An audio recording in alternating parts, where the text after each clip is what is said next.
Snake Eater Legacy panel. I am AnEternalEnigma. Let us welcome the cast of Snake Eater onto the stage. This is the boss, Lori Allen. Coming up next, we've got Revolver Ocelot, Josh Keaton. Sokolov, Brian Cummings. Colonel Volgin, Neil Ross. And the one who began as Naked Snake and became Big Boss, you know him, David Hayter.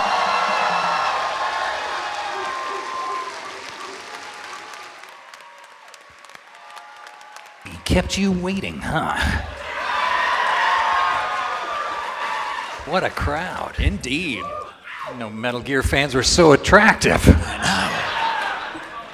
Well, we are here at MGSCON 3, and as the sands of fate swept our way, in 4 days, there will be a remake of Metal Gear Solid 3 Snake Eater coming out.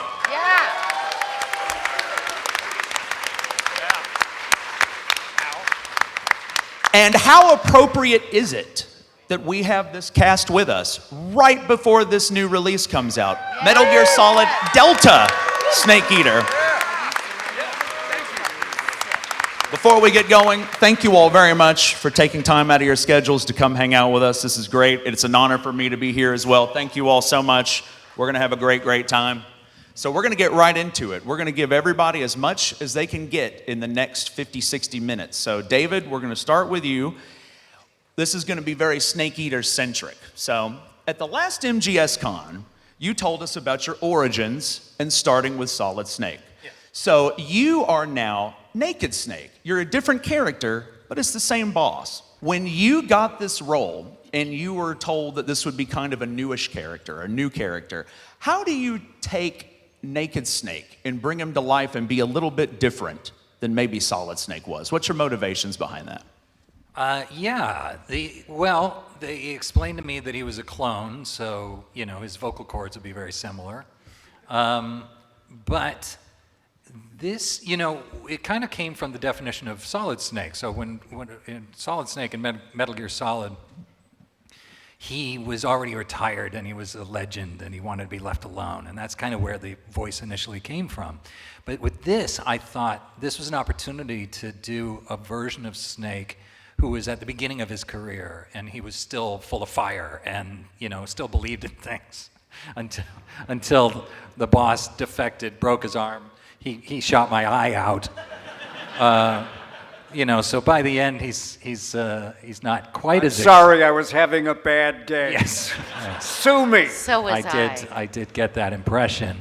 Yeah, so by the end, he's not quite as enthusiastic. But in the beginning, I wanted him to be like, you know, we're going to start with this Halo jump, the world's first Halo jump. And he's pretty fired up about it all. And so that was the motivation behind it, trying to keep him, you know, excited about the mission. Sounds good. Good insight. Good insight.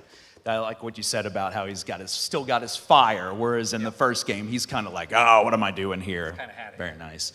So Neil, you're next. You were the voice of Colonel Volgin. Volgin has a very distinct voice, very powerful voice. He's all there. The first time that I played that game, Metal Gear Solid 3, very powerful voice. And you have an extensive history of doing voices throughout your career. First off, how did you get the role? First off, and what did you pull maybe from your prior experiences to be the voice of Volgin? You know, one of the sources of frustration for me is in game acting, you work alone and you roar in somewhere and you do 4 hours. You read these lines out of context. And I don't really have any stories, you know. Some of the cartoon shows I did, there'd be 8 or 10 of us in there and all kinds of crazy humor and practical jokes going on, and I have some good stories, but I don't, as far as Volgin, I don't remember auditioning for it. I must have. I vaguely remember recording somewhere down in Orange County. As far as the voice, it was sort of a failed impression of Don LaFontaine.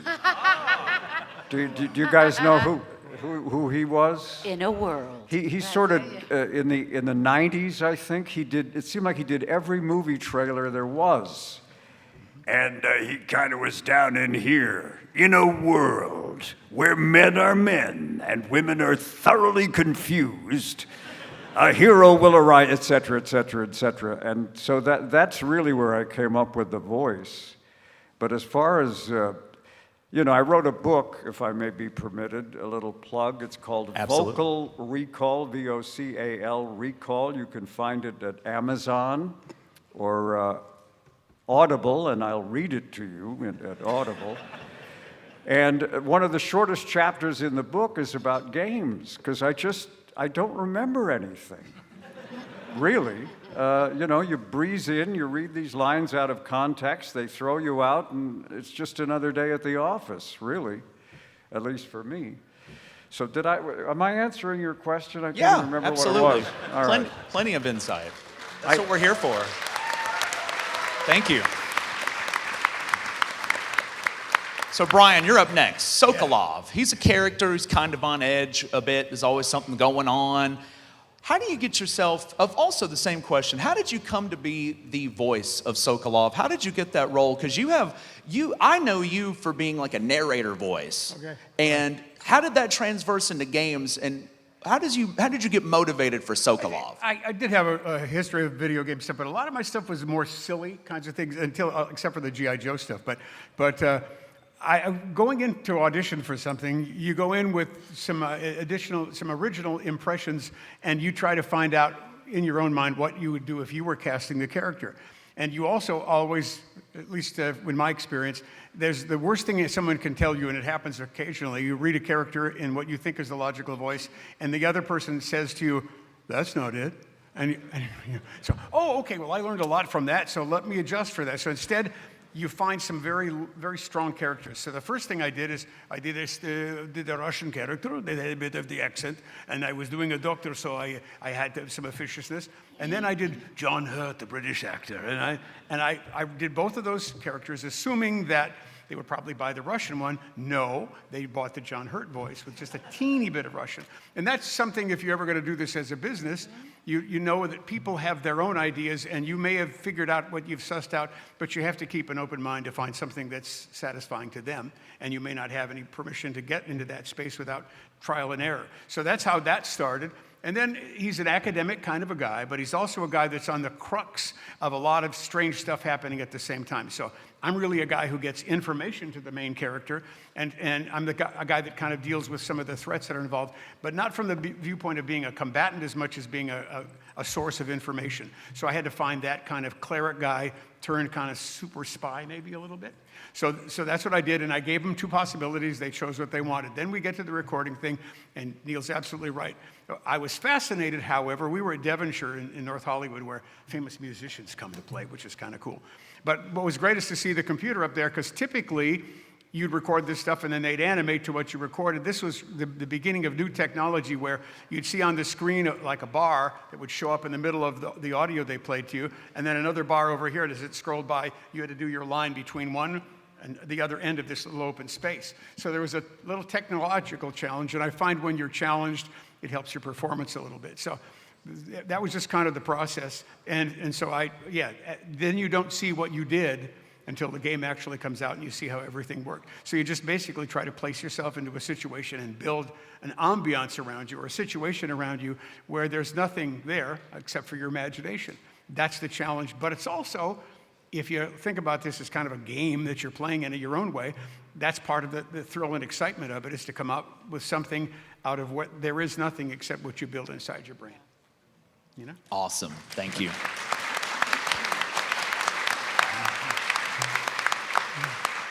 So Josh, Yes. you are the voice of Ocelot. Yes. Ocelot is a returning, oh yeah. Yes. I gotta say, with the reaction, I was talking to one of my old coworkers, and she had a crush on Ocelot from Metal Gear Solid 3. I think we all did. She was very, very happy to hear that I was doing this. So that reaction kind of made me remember that. Now, you're playing Ocelot. He's a character that is technically a returning character in the third game of a series, but this is the first game of the timeline. Right. So how familiar were you with Ocelot from the first two games when you got this role? And when you got this role, how do you kind of transform him into a younger version to kind of set it apart a little bit? Well, to be honest, I wasn't familiar with the games at all when I got cast in 3. And like Neil, I don't even think I auditioned for this. I can't really remember. I think I was direct hired for it, and it was our lovely voice director Chris Zimmerman. Yes. Yeah, a lot of love for the voice directors. They make the whole show happen. I had worked with her a lot, and she's known me from the time I was a little kid. I took her voiceover class. She used to teach a voiceover class with Charlie Adler. And they originally didn't take kids because Charlie Adler, for those of you who know him, has the foulest mouth on the planet. And so my parents said, no, he's heard worse from his dad. And so they let me in the class, and it was much worse than anything I had heard. But I had a great time in this class, and I got to become really good friends with Chris and from the time I was a kid. And so I think she just brought me in for this. I almost want to say it was a direct hire. So I came into this knowing nothing about the games, nothing about the character, and I kind of, just from the script and the scenes and everything, I'm like, okay, this he's kind of cocky. He's, he knows what he likes. He's got this vision of himself, and so I went in there and I played it cocky, and then basically she comes back over the talkback. She's like, I need you to be cockier. I was like, okay. So I did it again, and she comes back again. She's like, no, you still need to do it cockier. And by this time, I'm like thinking, I'm like overacting this part. I'm like chewing scenery here. This is like a little much. I'm like, all right. I'm like, I'll give it. Have you heard Snake? I'm sorry? Have you heard Snake? I wasn't familiar with Snake at the time. Like, It's a little over the top. I didn't know like where this was situated in the bounds of reality and scenery chewing. Right. But so I gave it what I thought was overacting, and then she basically comes back over and says, "Okay, so you're at like a 7 right now, and I need you at like a 15." And I thought I was already at like 12. And so so I came up, and that's where Ocelot came out. But yeah, Awesome. I had a great time with him. He was really fun character. Really fun character. I watched last year's voiceover panel. I heard a lot about Chris Zimmerman, and She's phenomenal. I learned She's a a lot queen. on that panel. Yeah. Yeah. She is. I came away with a lot more knowledge of her. Huge after that. influence on all of the games. Yep, for sure. If you're ever watching anything or playing anything where you love the voice performances, a big part of that has to do with the director. They wrangle us, they push and pull us, they make a safe environment for us to feel creative in, and yeah, I can't speak highly enough about voice directors. So, Awesome. big ups. Can I add something? There's a great director who directs Garfield, and I had a line to do for him, and we were in the middle of the session, and I read the line for the laugh, and he said, no, read it this way. And I said, no, but I tried it again, and I still read it kind of the way that I did before. And he said, look, read it the other way. And I said, I'm just trying to play it for the comedy. And he said, I wrote the script, I know it's being animated, and if you read the line the way I tell you to read it, the sight gag will work. That's what the director knows that we don't know. Yeah. And a really good director will know everything about what's going on, and that's why we trust our directors to know what's happening, and that's why we do the good work that we do, is because they know what's going on, the entire picture, and we trust them. Very good insight, good additional insight on that one. Awesome. So, Lori, you are the boss. That's right.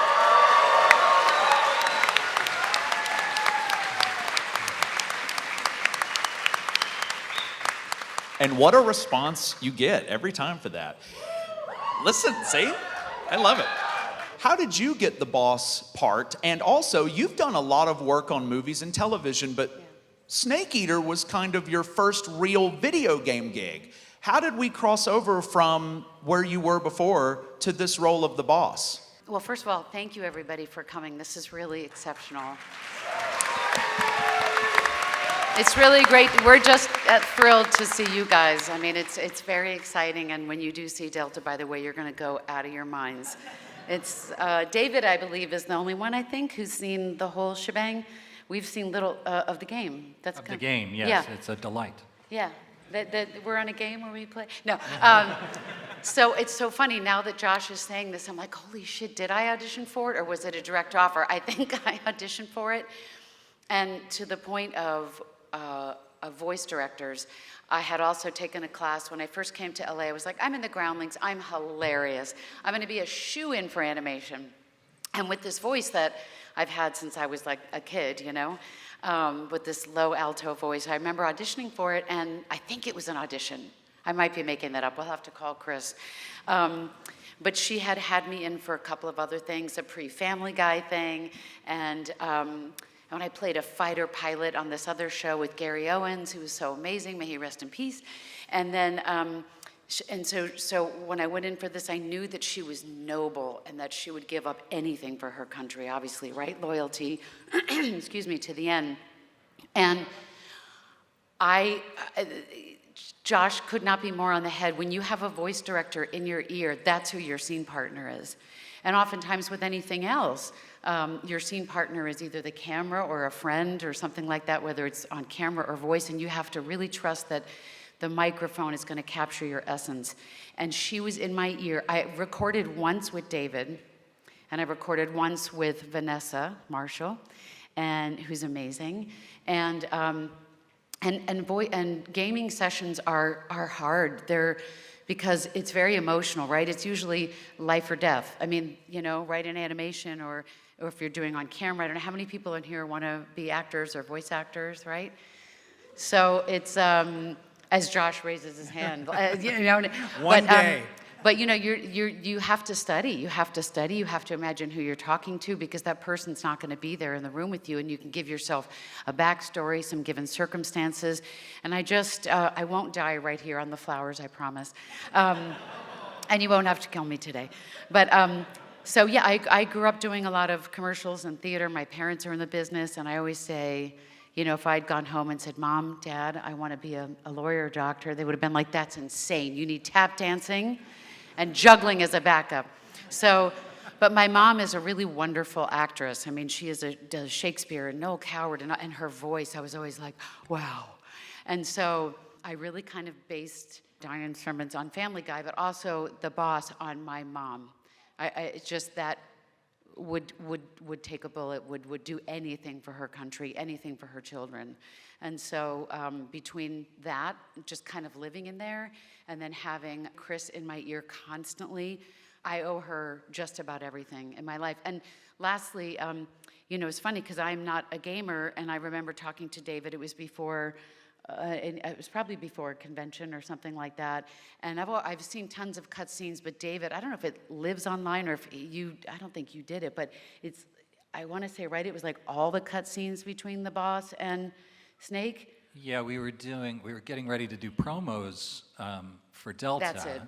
And, you know, they wanted to do interviews and stuff like that, and Lori calls me and she's like, I've never played the game. I have no clue what we did. Well, I'm not that, you know, but yes. I knew the depth of our relationship, but my husband and I were coming home, I think from Palm Springs or something, and we were in the car, and I was just sobbing. I cannot believe that. I found all the clips between Snake and the boss, and I said, okay, this is what we did. And then she called me an hour or two later. And I was like, oh my God, I love you. I love you so much, you know. But their relationship, all the relationships, I mean, that's why the game is so powerful. The relationships are complex, and I just couldn't get over their relationships and how, just how much. The only thing that we re-recorded, by the way, for Delta are the, what do you call them again, David? The instructional. Oh, the controller instructions. The controller, yeah. So I mean, it's the real deal. You guys will be really, you'll be really stoked. Yeah. Awesome. Yeah, so that sort of perfectly leads me into my next question for both you and David. So This is exciting. this re-release is coming out less than a week. This is the first time, and you both have been very honest about, like you just said, you've sort of added new stuff. You've recorded new things for the game. Sort of, what was it like to sit back down and take these roles on again that you maybe thought you would never, ever revisit ever for whatever reasons? How special was it to sit back down and to do these characters again for Snake Eater? Either one of you can start on that. Well, for me, I mean, one of the things that Konami wanted to make sure for all of you was that the game is as it is, right? So I actually didn't, David did, but I didn't, because I'm the boss. And I did not need to, I didn't record any lines except for those instructional ones, but it was so interesting because I've always had this low voice, and I think I pitched her down a little bit, but I was like, oh, I don't need to now. So, you know, we are all, you know, like a few years older, but it was just, she's so intense, and it was actually really lovely to step into even those simple things or the behind-the-scenes things that we've done. If you go to YouTube, you'll see some really cool behind-the-scenes things that we've done where we talk a lot about the game, and we have a reveal of our dear friend Jodie Benson,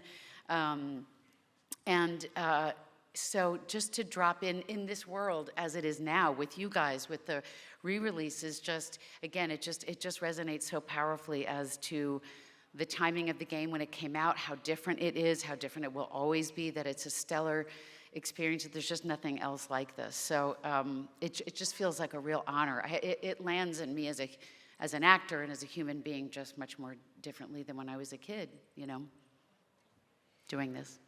Yeah, and yeah, I'm a lot sneakier now than I was in my normal life back then. So yeah, that was 20 years ago, and not only was it stepping into a game I'd done 20 years ago, but it couldn't be the Snake from Metal Gear Solid. It has to be Naked Snake, and he's pretty gravelly. He's the boss. Big Boss is the graveliest of all the snake, both snakes. And so, yeah, I just had to, I mean, they played it for me, but I was like, I know who he is, and I matched it. You pretty didn't good. need me, right? I filled in some of your lines, because they were like, we're not entirely happy with Laurie's, and I was like, I can do it.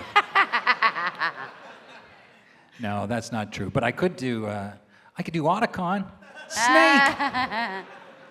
You need to go after Metal Gear.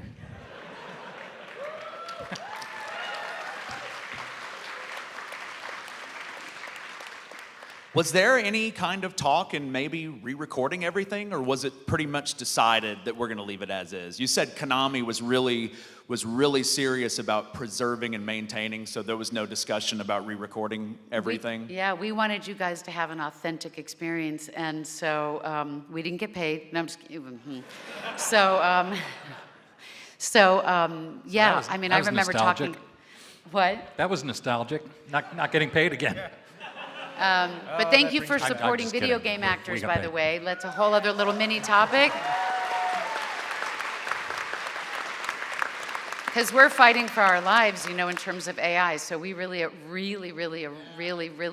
appreciate when you guys let your voices be heard, because you have a voice. We're a big family. I mean, look at this great con that Amanda and you guys put together. It's quite something. Yeah.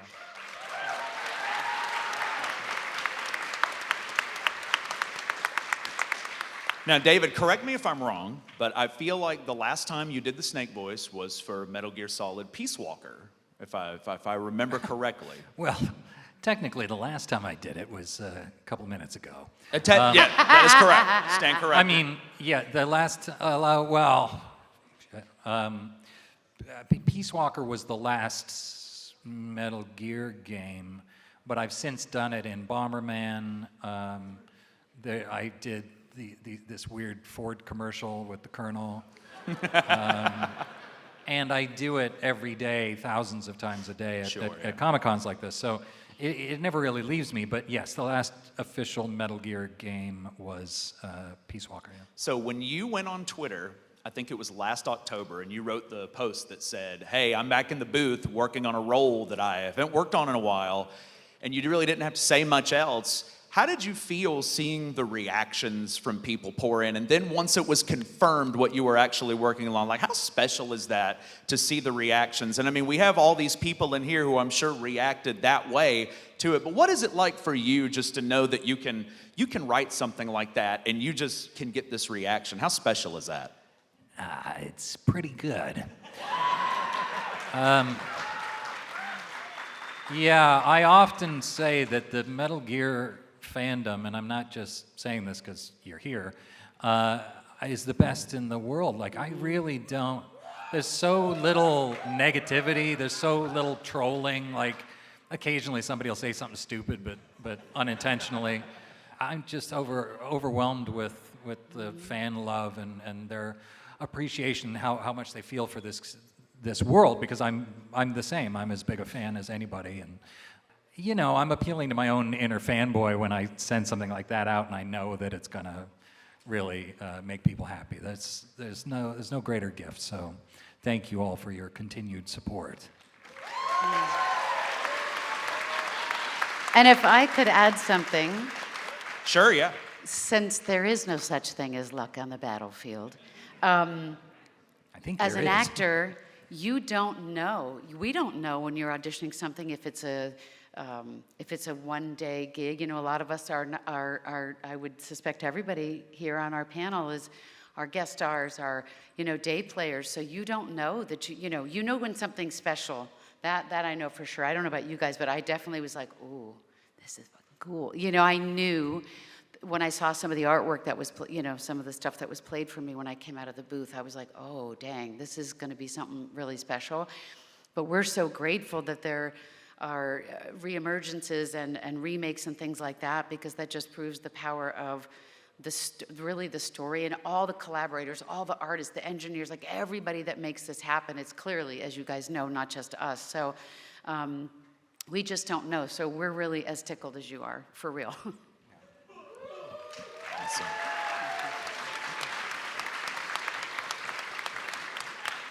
So Neil, I remember you said when we asked you first that you didn't really have a whole lot to mention about games. Like, you didn't remember if you auditioned or anything, but your connection to video games kind of goes a ways back. You were the voice of Clyde in the Pac-Man cartoon way back in the early 80s.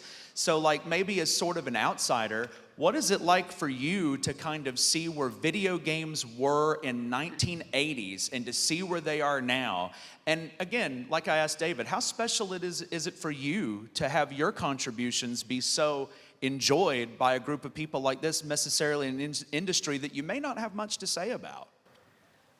Yeah, it's fascinating. The first game I ever did was something, I think it was a Disney project. It was called Stunt Island.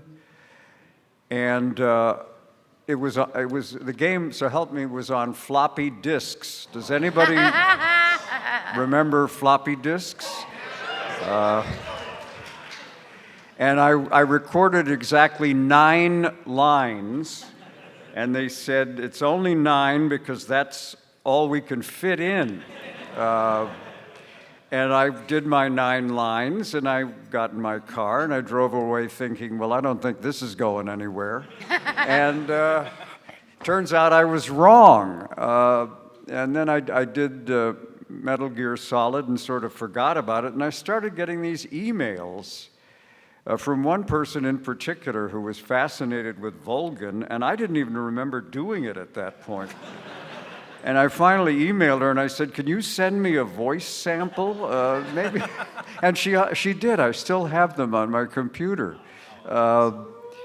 What can I say? People ask us, back when you did that stuff and the cartoon stuff, G.I. Joe, Transformers, Voltron, what have you, and people say, did you have any inkling that this stuff would be remembered years later? And I think, Brian, you were around in those days. You would agree with me. You'd have said you belong in some kind of a mental institution. No, but people are going to invite me to a convention in 40 years based on this? You got to be kidding. But it's happened. It's a wonderful gift. I spent the first 20 years of my career as a swinging disc jockey on radio. And Brian did a little bit of that kind of thing, too. Still do. Yeah. And honest to God, all my old radio buddies, it's like it never happened. It's like they were writing on water. Nobody remembers them anymore. Nobody gives a damn. And we have, I at least, and Brian, and everybody up here has this wonderful legacy that we had no idea was going to happen to us. And that's all thanks to folks like you. Thank you. Yeah.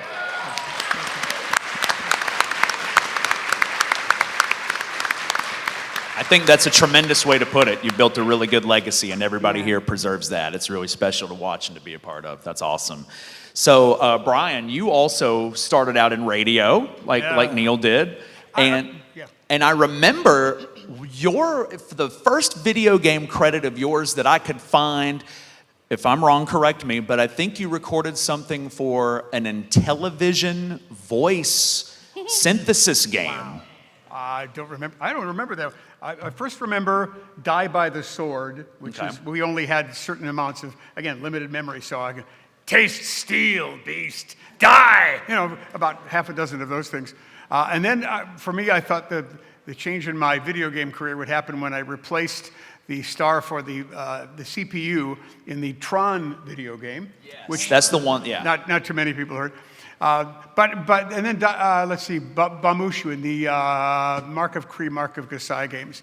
But my kids were gamers. I was not a gamer, and I'm kind of one of those guys because I came from a little town in the Midwest where the only opportunity was radio.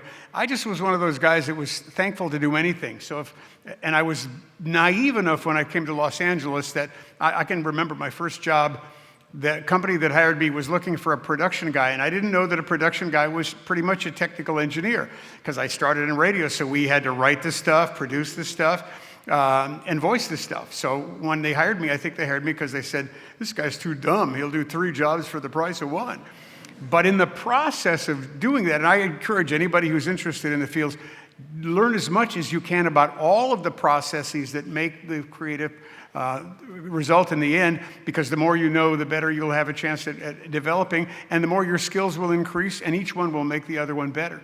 So all those things just kind of went together. Then I went through my promo period, which people have mentioned, where, it was, and now our feature presentation kind of guys. But again, all those things that you do make it possible for you to see the world through the eyes of whatever version of yourself you're playing, whether it's your own character or somebody else's character. So I just embraced all of the stuff that I could. If you can write. If you can voice. If you can mimic on camera. One thing, and then I'll pass it on. I was at a fan con, and one of the directors of the Batman series got up on a panel and praised my work. And I did a half a dozen jobs for Batman, most of them 1 or maybe 2 sentences long. And I thought, and I went up to the guy and said, that was really nice of you, but I didn't do any big parts. And he said, yeah, but I'm the director, and I noticed, and I liked your work. And I thought, the people that play the games, the people that produce what we do, are paying attention. And if your part is, somebody once said, there's no small parts, there's only small actors. So if you give everything you got to one line, and it's a key line, you're a star for that moment. And you know what, Brian, I've always been told, the best advice is just don't be an asshole. Be good to work with, right? But that's in any business, because especially this business it's inherently narcissistic. It just is.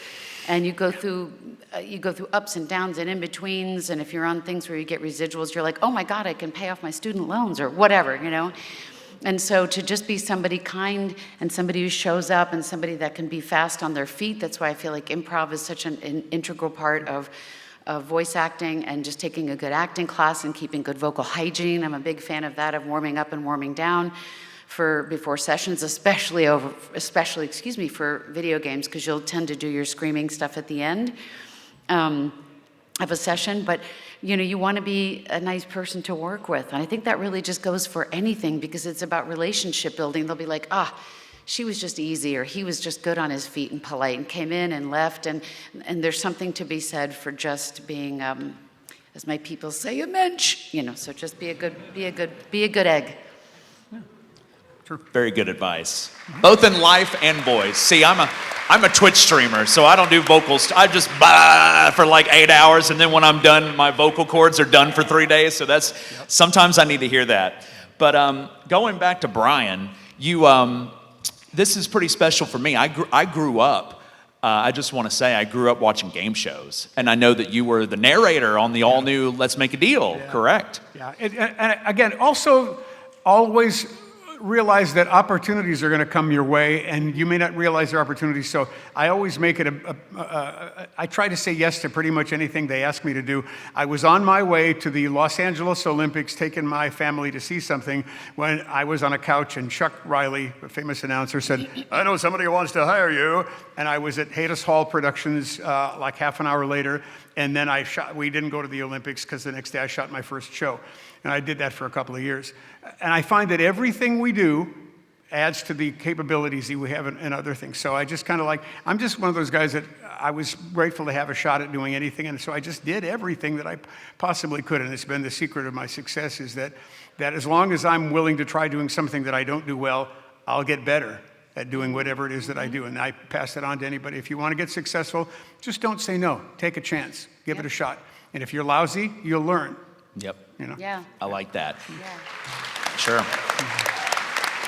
And I really loved Neil's answer to this question, so I want to ask you too, having done such work on video games so far in the past and seeing where it is now and being able to look out and see all these people out here that are here in part to celebrate work that you've done, like how does that make you feel inside? Like what is the visceral reaction to that? Well, it gives the things that we have, again, what I do today, or where I am today, is largely responsible to those things. And when we did things in the early infancy of things as opposed to they are now, we learned from the process on a more basic level. And again, everything is a step-by-step process. There's a song somebody plays called Step by Step.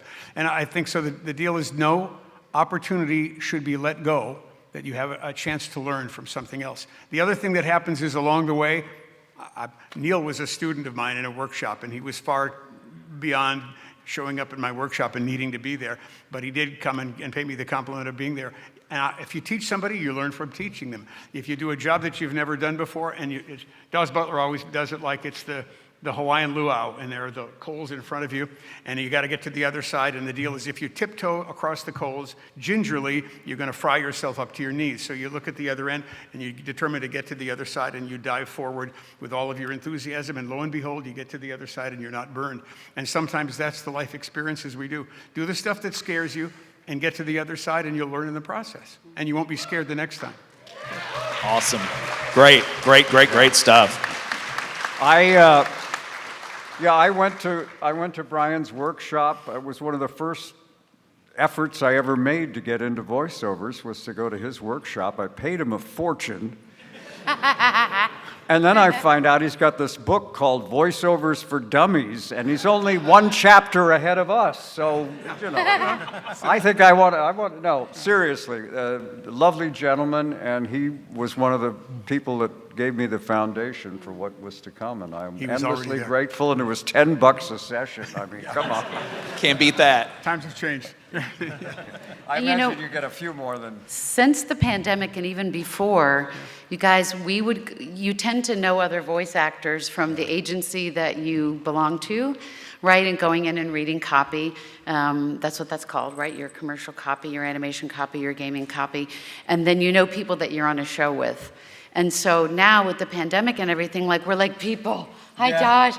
Like we're so happy to see each other. Like, so we're a little tight-knit group, even though we're sort of scattered all over the place. So we're insanely grateful. I mean, we get to talk for a living and tell stories, and I really believe that voiceover really is the truest form of storytelling. You can't raise an eyebrow. You can't have your hand on your hip like you would on camera. And so we're just really fortunate, and we're very excited to see each other and to see you guys. So this is what makes it so special, to be able to remember our, the things we love to do. Can I add one other thing? Sure. There was a guy in one of my classes, Andy Wong, and one of the disappointments of my life is I was cast to be the parrot in Aladdin, and then Jeffrey uncast me.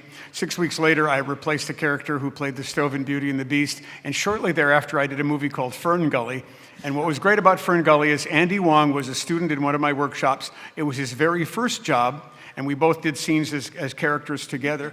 And so it was a great opportunity to work with him on his first job as I went back and kind of recovered from what would be considered a failure into another success. So the process, you're looking at these people around you, this is your crowd, these are your peers, and it's really satisfying to see not only some success in your own life, but to see your peers succeed as well, and knowing that you had a small part of that. It's pretty amazing. Yeah. We've done that, all of us.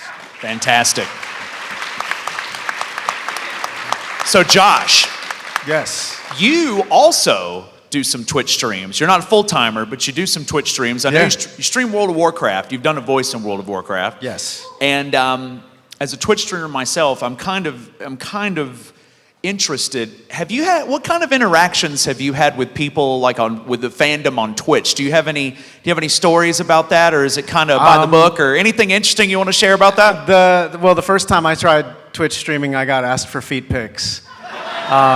The very first time. We've all been there. We've all been there. They crept into my I mean, DMs. can you blame and, them? Yeah, was it you?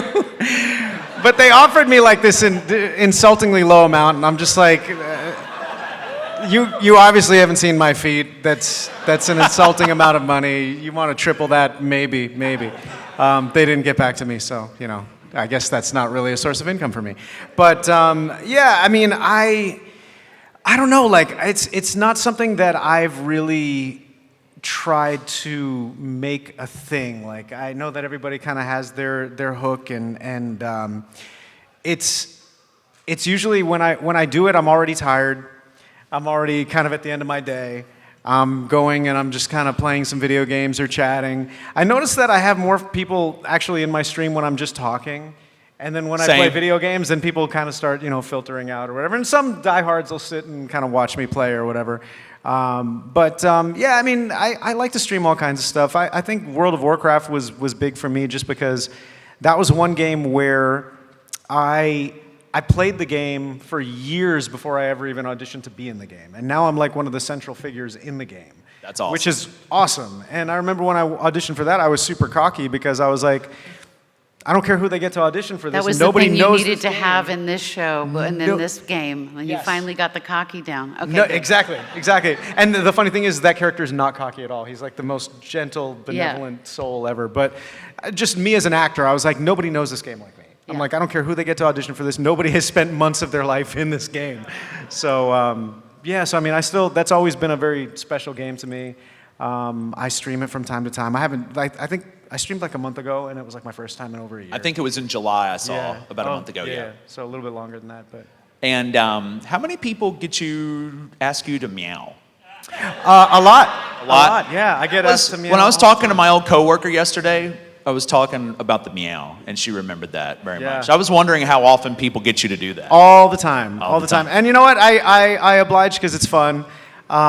Basically, that was a really confusing thing during this Yeah, the right? recording session, because like it comes up where now I have to do the meow, and they're like, okay, so we need you to meow, and I'm like, How does it what? go? What? How does it go? Hold on, we'll get there. So like what? What? A meow? And they're like, yeah, a meow. And so I'm thinking, okay, but this is like this cocky guy who is, he has his unit of soldiers, and a meow or like a roar? And they're like, no, like a meow. And I'm like, okay, but like a fierce meow, like an intimidating meow, or like a house cat meow. They're like, just like a meow. And I'm like, you're giving me nothing to go off of here. So they're just like, just do a meow, and then it just, wow. There we go! Yeah, it was wild, but it's something that has become something that I get asked to do a lot, and it's hilarious, and it's iconic, and I love that it happened. So He adds it into every other project. Every other Little project, secret there's a meows. meow. Secret muse. Just wanted to point out, I'm usually sitting next to them when they have to do these things. And so I remember the meow, and I was like, wow, geez, I'm glad that's not me. And Neil, when I think your first line, you come in, you have to say, Kuwabara, Kuwabara. And I asked Chris, I'm like, what the hell does that mean? She's like, I don't know. Just don't worry about it.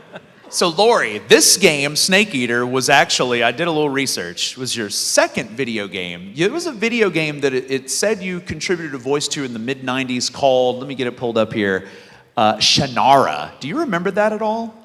No. It was like a point and clicker. Nope, not one bit. I was just curious about that because I saw that. But my real question here is, you've done so much television, so many movie things, and video games. Snake Eater was kind of your first real jump into this arena. Absolutely. How different is it, or if it is even different, how different is it to do work for a video game versus like a television show, for instance? What's the difference? Well, gosh, well, television is fast, right? The casting is fast. They're on a production schedule. And David is a wonderful screenwriter, so he can attest to the same thing. That, well, it's different between film and television, but television, like I said, you audition, you either get it or you don't. You don't have time to hem and haw about it. I have to play a warden later on when I get home tonight for something, and you'll either know or you don't know. And with animation and with games, you have to remember with the artwork how long it takes before something comes out, right? So that's kind of the cool part is you're like, I think, and even with the casting of it, right? You'll be like, I auditioned for this thing, and you'll get a call, not nearly as quick, for those of us who do face acting. You won't know for a while, and sometimes you will know right away. But and I really can't stress enough being fast on your feet. Because there are difficult people all the way around, and you'll be on I remember I did a little arc on Shameless, and everybody was so tense and so mean, and I found out that it was because everything was being rewritten, and it was this girl's last episode, and there was just a lot of stuff behind the scenes, and so you kind of have to keep your cool. But the one thing that is very similar is you're ultimately a storyteller, And when you're auditioning for whether, especially now since the pandemic, we're all at home in terms of, I call it face acting.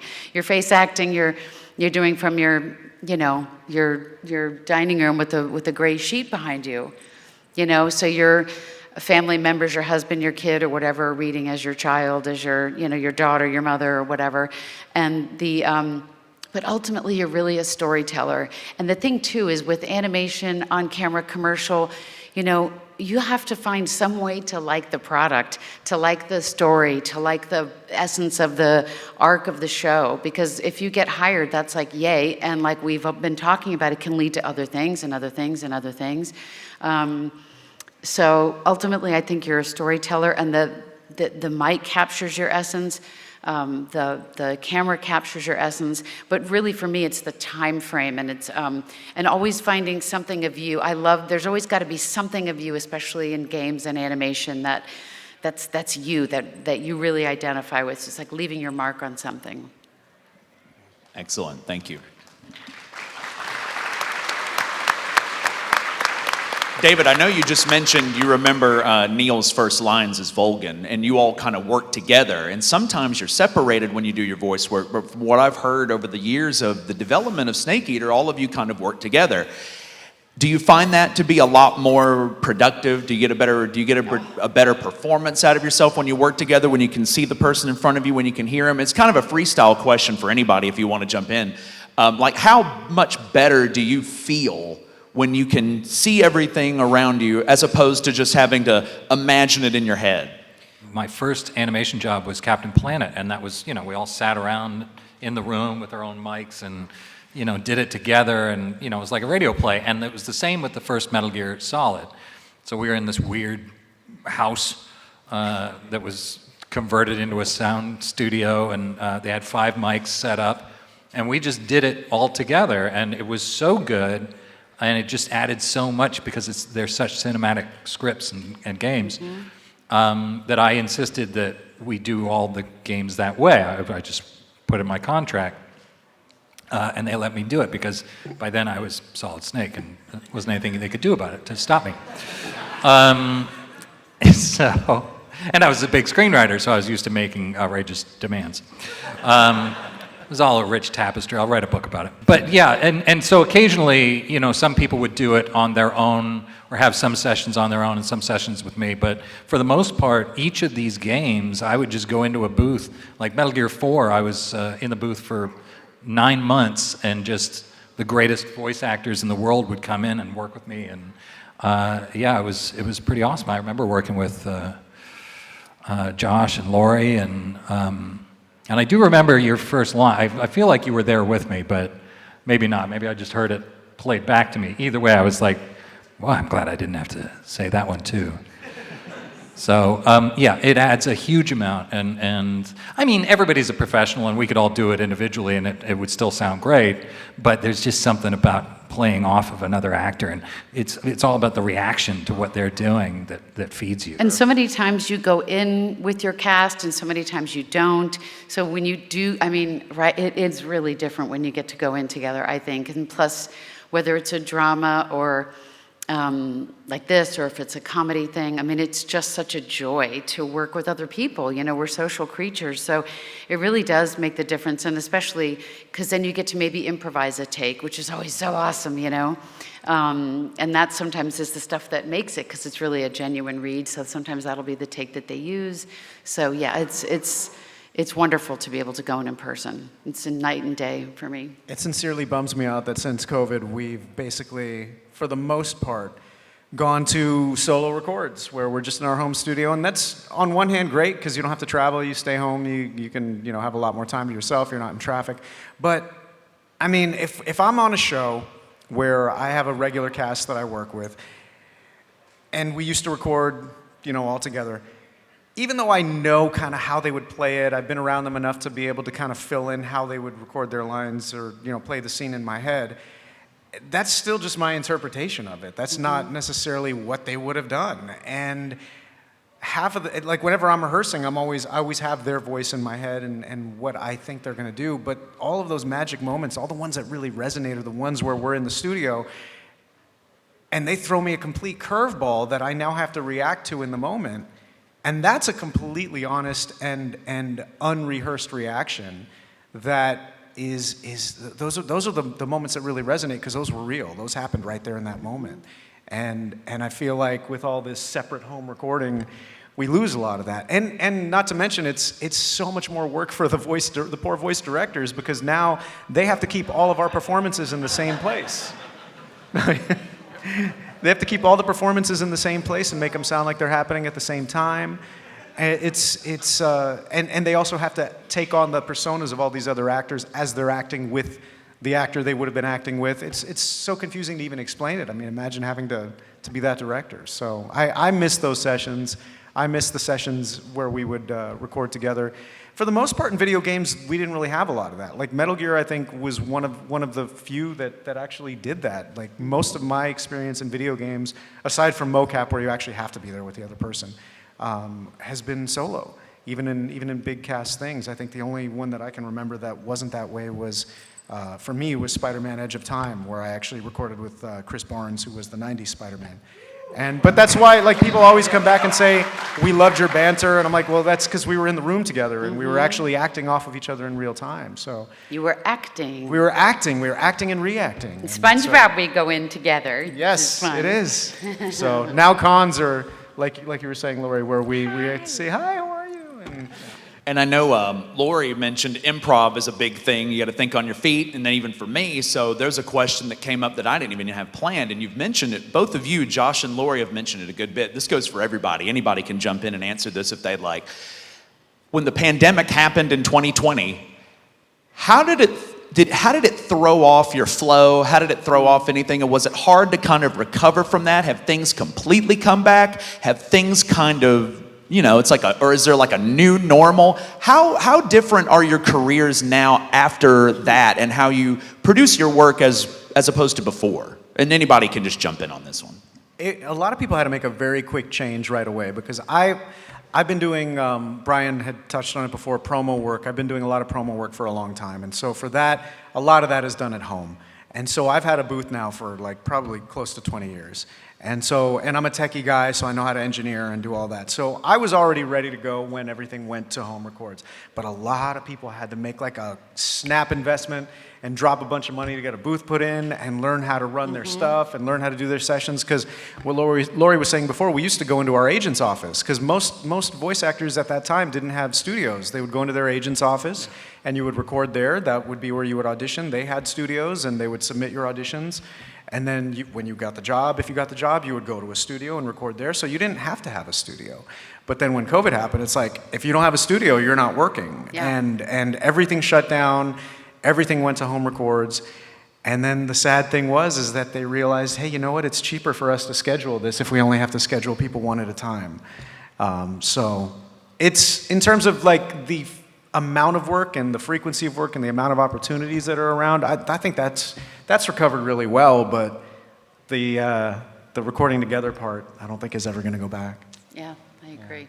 Yeah, I think the home recording thing came into its own as a result of COVID. I was one of the first people that had a home studio. I was kind of a pioneer, and as you know, the only thing a pioneer gets for his trouble is an ass full of arrows.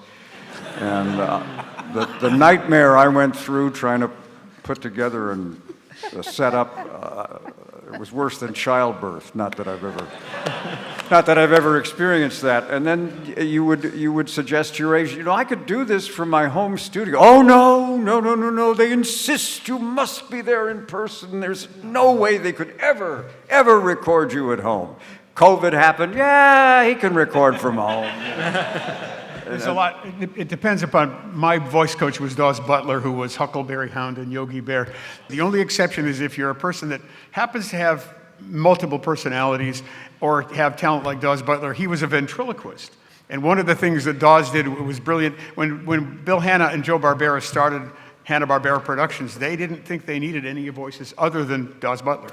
And he brought Don Mezek in. But Dawes had a trick that he did, we can do really quickly. Basically, Dawes, because he was an on-stage performer and a ventriloquist, he would take his breaths in a weird, so he'd be doing like, let's say, Quick Draw McGraw and Baba Louie, and Quick Draw would be talking, and he'd take a breath, so Baba Louie could cut him off. And he had these two characters that could work with each other in a different way than most of us work. And that was his skill and his brilliance. And every once in a while, find ourselves in a position having to do that. So if you're trying to do that, see if you can find it. Take some stuff from other people's crafts and use it if you have to. If you're going to be there by yourself, you don't have to be there by yourself. You can be there with a multiple personality. You just have to cultivate that skill. So on my side of the industry, in the gaming industry, I saw when the pandemic happened, this isn't really so much a question, but I saw there was a big love of retro gaming coming back into the space. There was a lot of people going and getting older games, and I feel like there was already a pretty strong group of people or creators that keep Metal Gear Solid alive, such as on Twitch and on YouTube and other platforms. But the pandemic sort of, if there is any kind of silver lining, it kind of illuminated these retro experiences again. And I think it helped put Metal Gear Solid 3 back into the spotlight and led us to where we are today, where a remake is coming out in just a few days. And it's been pretty special to watch and everything to unfold. And our hour is complete, but I just want to thank everybody for being here again in this amazing Snake Eater Legacy panel.